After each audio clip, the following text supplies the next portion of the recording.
مساء الخير، مساء النور، كنتمنى تكونوا كلكم بخير وعلى خير، ومرحبا بكم معايا في هذا الفيديو. اليوم غادي نرسموا لوحة بطريقة خاصة، ماشي باستعمال الألوان ولكن باستعمال أشياء أخرى. فاليوم غادي نصايبوا التيراريوم. اجي نبداو. فقبل ما نبداو نوجدو التيراريوم فأنا غادي نوجد واحد الحاجة اللي هي نجمة البحر. فهذه ديجا عندي واجده، انا وجدتها من قبل باستعمال عجينه السيراميك، ولكن دابا غادي نوريكم كيفاش صايبتها.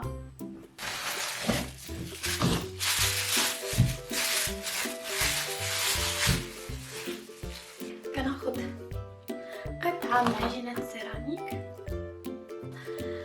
اللي حتى هي تحضير منزلي.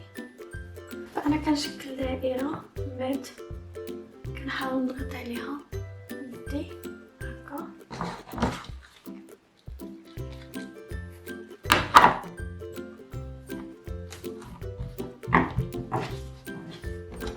فصافي هنا غادي نبدا نحاول نرسم شكل نجمة.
من بعد غادي ناخد هذا، غادي نحاول نبقى نضغط على هاد الدوائر هكا.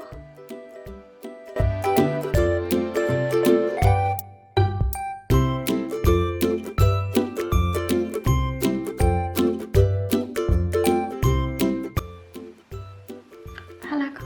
غادي نزيد دوائر اخرى هنايا في هاد الاماكن وغادي نرجع نشوف.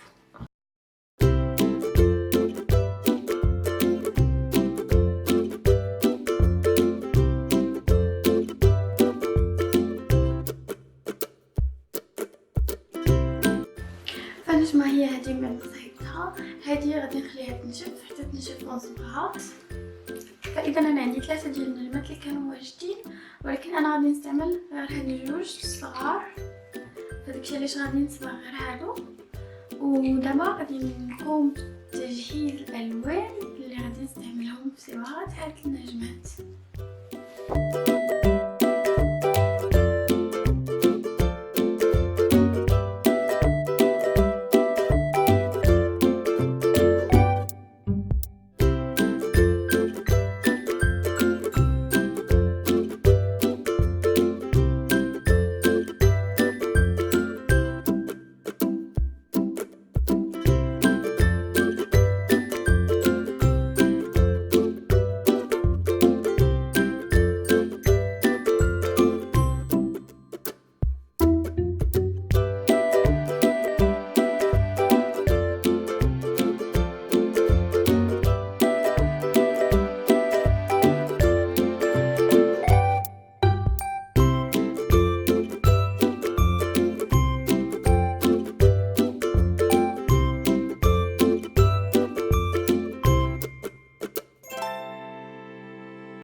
أحجار سوداء، أحجار بيضاء من الحجم الكبير،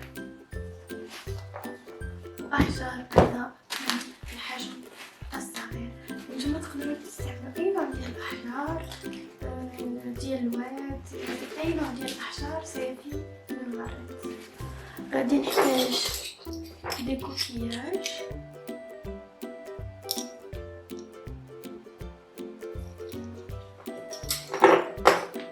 وطبعا غادي نحتاج كأس من الزجاج. نتوما ممكن تستعملوا اي شكل، ماشي ضروري شكل بحال هذا، المهم يكون كأس من الزجاج او اناء من الزجاج كما كان. فدابا انا غادي نبدا نصايب التيراريوم. عندي هنايا قهوه، فهذه قهوه اللي منتهيه الصلاحيه، وعندي هنا تراب اسود،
الفكره ديال اليوم تكون عجباتكم، لانها فكره سهله وبسيطه وحتى المكونات ديالها سهله. بغيت نضيف انني انا استعملت في الطبقه السفليه الكاكاو والقهوه، كانت عندي منتهيه الصلاحيه، فاستعملتها كطبقه سفليه لانها عندها واحد اللون مثل على التراب الاسود اللي انا استعملته، فعطاني ديك طبقات، يعني كيبان طبقات ديال الالوان جات زوينه.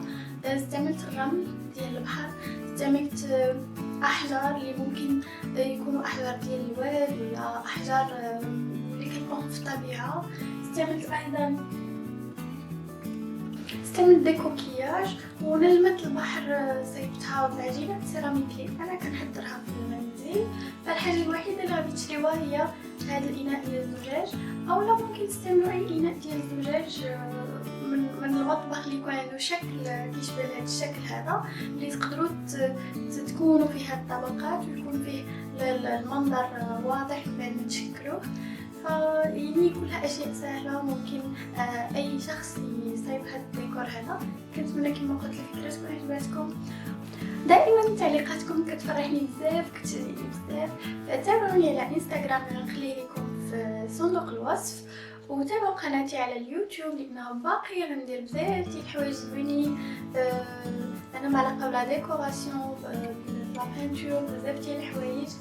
وغادي نخليكم تشوفوا صور ديال هاد الديكور من ما حطيته في بلاصتو مع الفراش، غادي تشوفوا المنظر الايجابي كيفاش جا. كنتمنى يعجبكم، ونتلاقاو في الفيديو الجاي. سلام.